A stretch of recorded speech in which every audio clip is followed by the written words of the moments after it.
Today we're going to talk about modern design, but maybe not in the way you're thinking. This isn't just about a certain look. It's really a blueprint for creating a calmer, more intentional life, and it all starts right in your living room.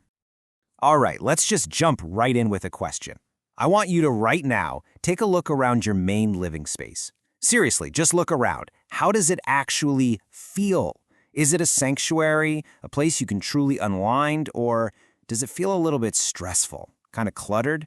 If you're nodding your head right now, trust me, you are definitely not alone. And that's where this whole idea can be a total game changer. Now, I know when some people hear modern design, they think cold, sterile, maybe even uncomfortable. But let's just throw that idea out the window.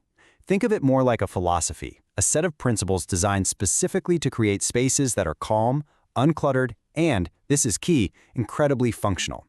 It all boils down to two words: simplicity and intention. So let's dig into the first pillar. And honestly, this is the foundation for everything else. It's all about simplicity. And the biggest mindset shift here is realizing that modern design is so often about what you take away, not what you add.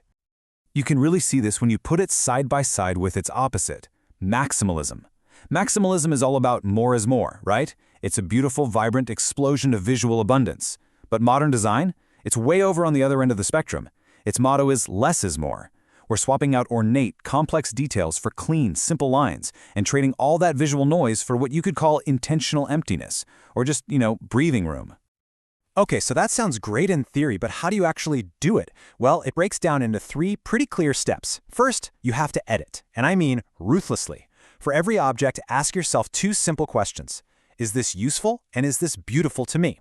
If the answer is no to both, it might just be visual clutter. Second, you have to embrace negative space. That empty corner isn't a problem waiting to be filled, it's a feature. It's what gives your eyes and your mind a place to rest.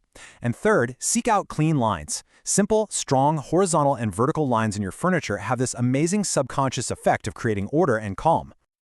All right, so once you've simplified and edited down, what do you bring back in? This leads us straight into our second pillar, bringing the harmony of the outdoors inside by using natural elements. A really powerful tool for this is the 60-30-10 rule for color. Think of your whole room's color palette like this. 60%, that's the big stuff like your walls, should be a calm, neutral backdrop. Think whites, beiges, light grays. 30% should come from those earthy, natural tones, so the color of your wood furniture, maybe a stone coffee table. And then just 10% is for a single, bold accent color. This simple formula is like a cheat code to prevent visual chaos and keep the whole space feeling grounded. And beyond just color, it's about texture and authenticity. We're talking about materials that feel real when you touch them. Light woods like birch or oak, the cool smoothness of slate or marble, the softness of linen and wool. These elements, especially when you add a few living plants, give a space warmth and life. It's the secret to making sure minimalist space never, ever feels cold. This brings us to our third and final pillar, and this is the one that really connects the look of modern design to its practical, purpose-driven soul. Pillar 3 is all about functional forms. You might have heard this famous quote from the architect Louis Sullivan. It is the absolute mantra here. It just means that the shape of an object should be based first and foremost on what it's supposed to do. In true modern design, nothing is just for decoration. Everything has a job. You can see this so clearly when you compare modern furniture to traditional styles. Where a traditional piece has lots of carved ornamentation, a modern piece has almost none. Ornate, curvy shapes get replaced with clean, geometric ones. Even the legs are functional. They're usually exposed and simple, which lifts the furniture up off the floor. Now, this creates a feeling of more space, and let's be real, it's way easier to clean underneath. That is a perfect example of form following function. So how do we tie all three of these pillars together to actually design that calm space for ourselves?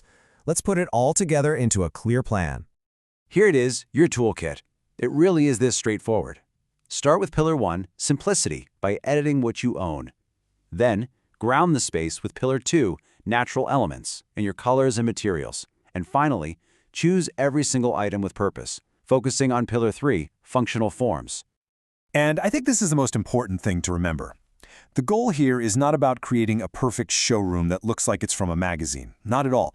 It's about designing an environment that actively supports your well-being and helps you find a more peaceful state of mind. So I'll leave you with this final thought, a little challenge. Look around your room one more time. What is one single object you could remove right now to bring just a little more calm into your space today?